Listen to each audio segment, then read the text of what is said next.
Alright, serious disclaimer for this video real quick. Viewer discretion is definitely advised. I talk about some insanely dark and grotesque and gory and violent things in this video. So if you have a weak stomach, feel free to check out the description down below where I've linked you guys to some of my much more light-hearted videos.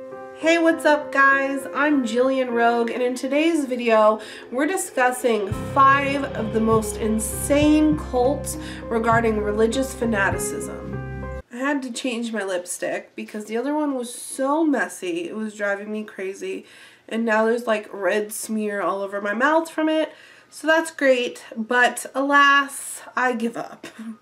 So, this is what we're dealing with today. I apologize. Anyway, let's get started. Emanuel David convinced himself and his following that he was God.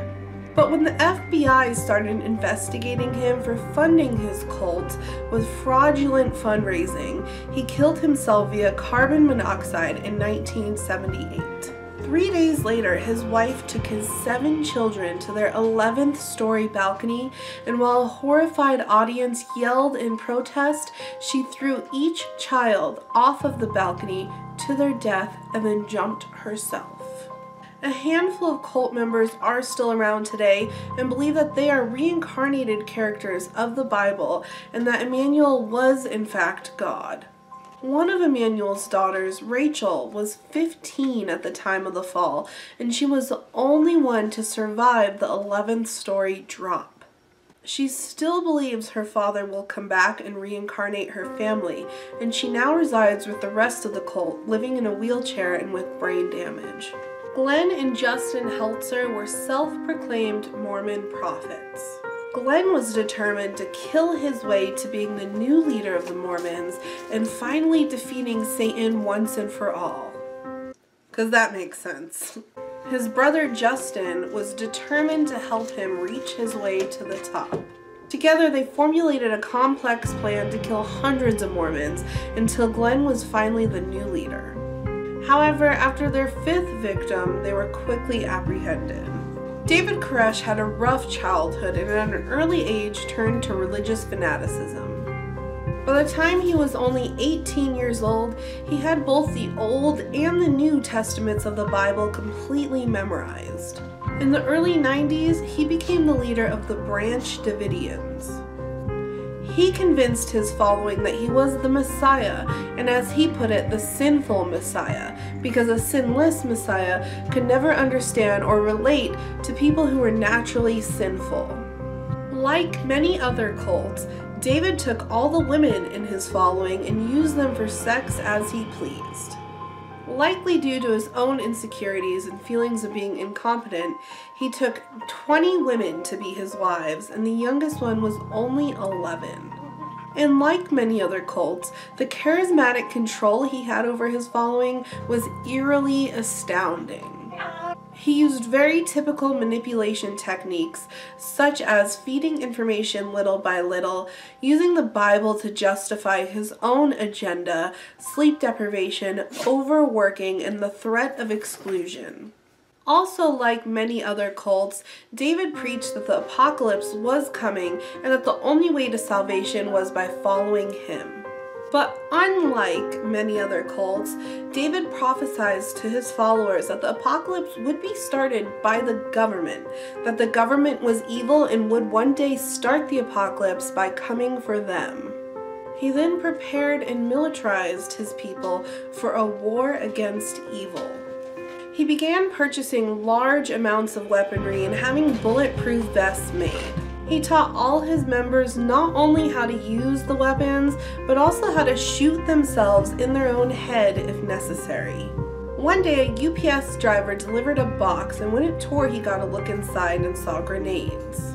The ATF was contacted and immediately began planning a sting operation using their informer, Robert Rodriguez. Robert Rodriguez had infiltrated the cult due to sexual abuse allegations and allegations of them stockpiling weaponry. The day of the sting, David Koresh was actually tipped off and therefore prepared for the ATF when they came. The arrival of the ATF only fortified his followers' faith and trust in him as he had prophesied it earlier, and thus began the most infamous standoff in U.S. history. It started with the ATF trying to serve a search warrant, which resulted in a 2-hour-long gun battle. When the gunfire subsided, 25 negotiators talked to Koresh and managed to free 19 children safely. However, at this point, there were still 98 people left in the compound, including 25 children. The standoff lasted a whopping 52 days, with tactics used such as cutting off the water and power and sleep-disrupting noise pollution. Finally, the FBI tried using tear gas, which caused the Davidians to open fire again. The FBI in return used grenades and military rounds, and fires broke out. It's unclear as to what started the fire, and also as to whether or not the Davidians refused to leave or were not allowed to leave, but 50 adults and 25 children perished, both by fire and by gunshots. It's unclear as to whether or not the people who died from gunshot wounds were suicides or homicides. David's body was found in the rubble, and he had died from a gunshot wound to the head, presumably from convincing a follower to shoot him. Okay, if there was ever a time that the disclaimer of viewer discretion I gave at the beginning of the video applied, it's now. This cult I'm about to talk about is the cult I believe that sparked my nightmares and my reoccurring sleep paralysis. It is the most grotesque cult that I have ever read about. Thorald was a Seventh-day Adventist church member who referred to himself as Moses and convinced other members to quit their jobs and to come live with him in preparation for the impending apocalypse. Now, this was in the late 1970s, and the Adventists eventually kicked them out for their strange behavior. After this, Thorald developed a serious drinking problem and made his rules of his followers more and more strict. At first, members were not allowed to speak to any of their family members or to anyone outside the cult, but this soon progressed into them not even being allowed to speak to each other without both Thorald's permission and his presence. Thorald became increasingly paranoid and would spy on his followers, punishing those who were deemed not dedicated enough. If he thought a follower wanted to leave, he'd beat them with belts and hammers, suspend them from the ceiling, poop on them. Yes, poop on them. Poop? Or even pluck every hair from their body individually. He bore 26 children and would abuse them all in different ways.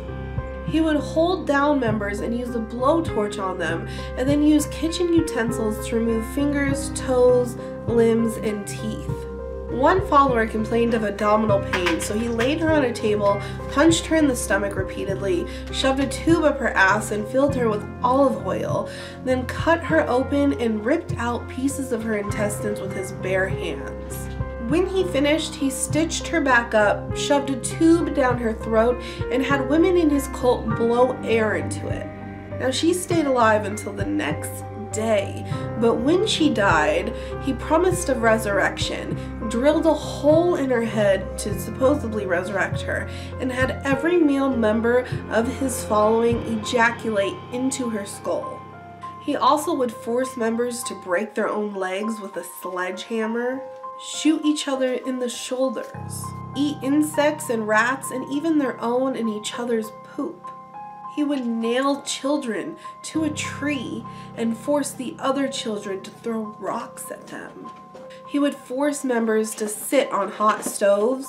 He would force them to sit naked out in the cold and then beat them.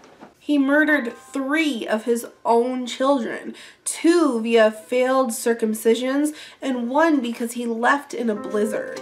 Gabrielle Lavallee endured blowtorches to her genitals, 8 teeth taken out, and a needle breaking off in her spine. She tried to escape after this, but then felt she needed the cult and actually returned. When she returned, Raj cut off one of her fingers, nailed her hand to a board, and then cut her arm off with a hunting knife. He then amputated parts of her breasts. This prompted her to finally leave and contact authorities. In 1989, Roch was given a life sentence, but one of his cellmates killed him when he was in his 60s. Members of his cult still remained loyal and slaved away to comply with his every whim. Now that is one terrifyingly sadistic man. Reading about this cult has brought up some serious questions behind the psychology behind cult members and what could possibly make them stay loyal to a man like Roch Thorald.